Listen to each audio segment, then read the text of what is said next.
Thank you, Mr. Chairman. General, welcome. Thank you. As you know, as I observed at your confirmation hearing, you had built a long record on the Federal Court of Appeals and a reputation of being relatively nonpartisan. And so I had hopes that your tenure as Attorney General would continue that record. I have to say I'm deeply disappointed in what the last 2 years have shown. In my judgment, the Department of Justice has been politicized to the greatest extent I've ever seen in this country. And it has done a discredit to the Department of Justice, to the FBI, and to the administration of law in this country. Let me start with a simple question. General Garland, is it a federal crime to protest outside of a judge's home with the intent of influencing that judge as to a pending case? The answer to that is yes, but I also want to at least respond to your characterization of the department, which Sure. I vigorously disagree with. I believe the men and women of the department pursue their work every single day in a nonpartisan and an appropriate General way. Garland, there are thousands of men and women who do that, and I'll tell you, I hear from prosecutors at the Department of Justice, I hear from agents at the FBI who are angry that it is treated as the enforcement arm for the DNC instead of upholding the law in a fair and even-handed manner. So you are right. There are thousands of men and women that are doing the job, but it is the political leadership that you're responsible for. So you just said, yes, it's a crime to protest at the home of a judge. Same goes for jurors, by the way, with the intent of influencing a case. But in the wake of the leak of the Dobbs decision, when rioters descended on the homes of 6 Supreme Court justices, night after night after night, you did nothing. The department did nothing. When extremist groups like Ruth Sent Us and Jane's Revenge openly organized campaigns of harassment at the homes of justices, you sat on your hands. When these same groups posted online information about where the justices worship, or their home addresses, or where their kids went to school, you again sat on your hands and did nothing. Your failure to act to protect the safety of the justices and their families was an obvious product of political bias. You agree with Roe versus Wade, you disagree with the Dobbs decision, and the Department of Justice under this president was perfectly happy to refuse to enforce the law and allow threats of violence. And as you know, those threats finally materialized with Nicholas Roski, a 26-year-old man from California who traveled across the country, was arrested outside the home of Justice Kavanaugh, armed with a handgun, a knife, and burglary tools. And he said he came there to kill Justice Kavanaugh because he was enraged by the leaked opinion. Now, of course, you're prosecuting that individual for attempted murder, but did you bring even a single case to enforce this law, or did the Department of Justice decide this law doesn't apply if it's harassing justices for an opinion we don't like? When the Dobbs draft was leaked, I did something no Attorney General in the history of the department had ever done before. For the first time in history, I ordered United States Marshals 24/7 to defend every residence of every justice. Well, Garland, as a judge, you're familiar with asking counsel to answer a question. I am answering. Has the Department of Justice enforced this statute? Have you brought a single case against any of these protesters threatening the justices under 18 U.S.C. Section 1507? Have you brought even one? Senator, you asked me whether I sat on my hands, and quite the opposite. I sent 70 United States Marshals. Let me try again. To defend. Has the Department of Justice brought even a single case under this statute? It's a yes/no question. It's not a give a speech on the other things you did. The job of the United States Marshals is to defend the lives of the answer is no. Is to defend the lives of the justices And that's their number one priority. They have Why are full, you unwilling to say no? The answer's no. You know it's no. I know it's no. Everyone in this hearing room knows it's no. You're not willing to answer a question. Have you brought a case under this statute? Yes or no? as far as I know, we haven't, and what we have done is defended the lives of the justices with So over how do 70 you U.S. decide? Marshals. How do you decide which criminal statutes the DOJ enforces and which one it doesn't? The United States Marshals know that they have full Okay, authority. I recognize you want to give a separate speech. No, I don't want to give How a do you decide which statutes you enforce and which ones you don't? The marshals on scene make that determination in light of the priority of The defense. marshals do not make a determination over whether to prosecute. You, the attorney general, make a determination, and you spent 20 years as a judge, and you're perfectly content with justices being afraid for their children's lives, and you did nothing to prosecute it. Let's shift to another area. Can I answer the question? No, The you Attorney cannot. General- You have refused to answer the I am question. answering your question. The How did Attorney you General choose does not decide whether to How arrest. did you choose not to enforce this statute? The marshals on Marshals scene, don't make that decision. they do make the decision of whether to make To an arrest. prosecute someone? No, they don't. If they make Marshals do not have prosecution If they make authority. an arrest, All right, then it let's goes to the change marshals. topics because our time is limited. We've also seen across the country violent attacks as pregnancy centers by similar left-wing terrorist groups, including one graffiti of a firebomb building said Jane was here. There have been attacks all over the country. And yet, the Department of Justice has not brought these violent criminals to justice. You contrast that. If you're a violent criminal and you attack a crisis pregnancy center, that is not a priority in the Biden Department of Justice. Contrast that to Mark Houck, who's a pro-life activist. He's a sidewalk counselor. And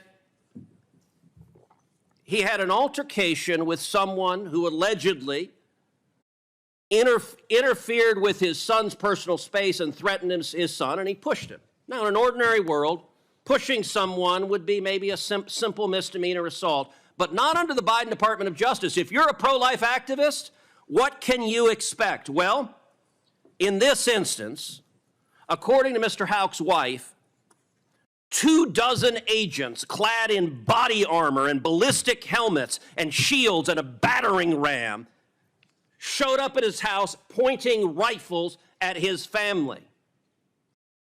Why do you send 24 agents in body armor to arrest a sidewalk counselor who happens to be pro-life, but you don't devote resources to prosecute people who are violently firebombing crisis pregnancies? It is a priority of the department to prosecute and investigate and find the people who are doing those firebombings. They are doing it at night and in secret. So, and we have found one group which we did prosecute. You found one. How many have there been? How many attacks? There have been a lot, and if you have any information specifically as to who those people are, we would be glad.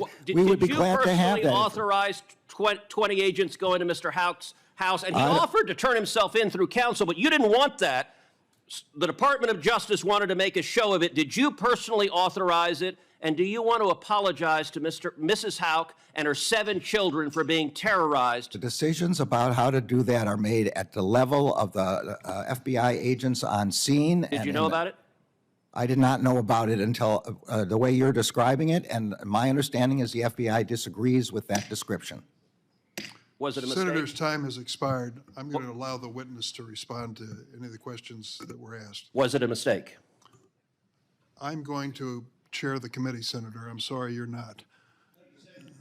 You said you'd allow him to respond. I repeated the question I asked, which is, was it a mistake to send 20 agents to arrest him at the crack of dawn? You had your time and more You just said than you're going to allow him to respond. You just said, I'm going to allow him to respond to the question, so I repeated the question. Was it a mistake? You That asked was the pending questions you question. want to ask, I'll ask the questions I want. That's the question I had already asked. Well, You just said you'd let him respond.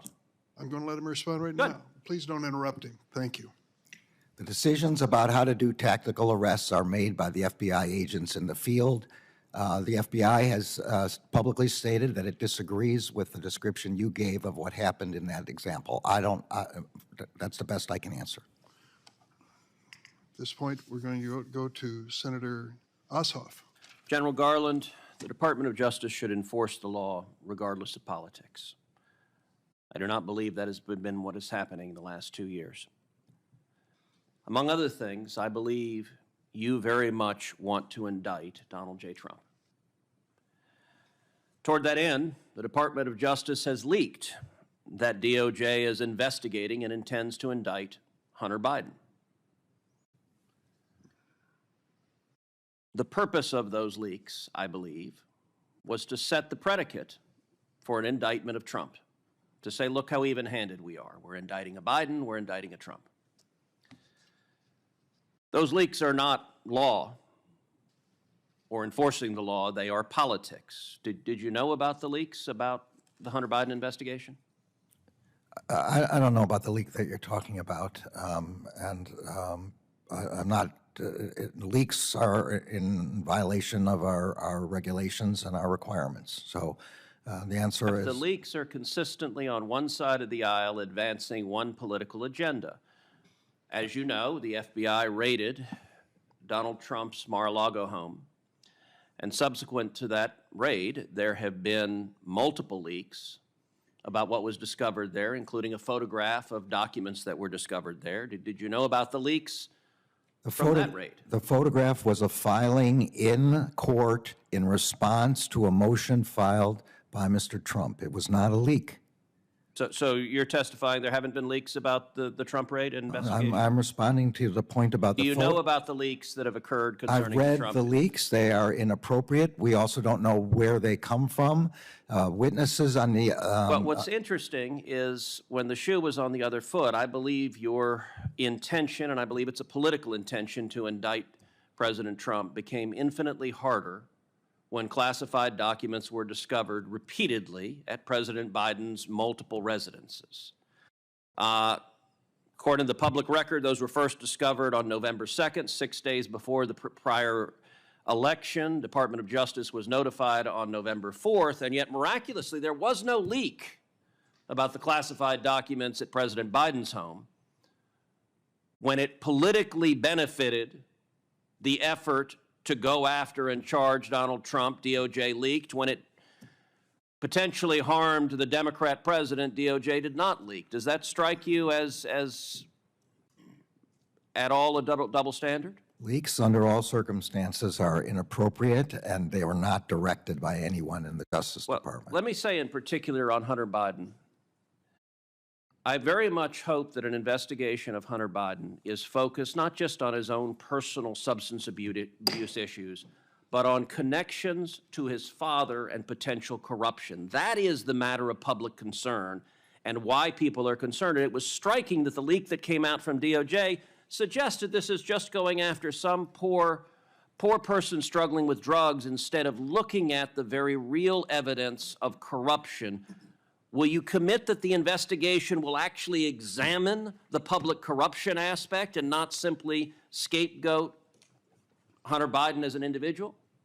I can't comment about the investigation other than to say that all the matters involving Mr. Hunter Biden are in the purview of the U.S. Attorney in Delaware. It's not restricted in his investigation in any way. Well, you don't comment here, but then you leak at the same time. Senator Hawley. Thank you, Mr. Chairman. Attorney General Garland, you said in our last exchange that it's your practice to defer to FBI agents in the field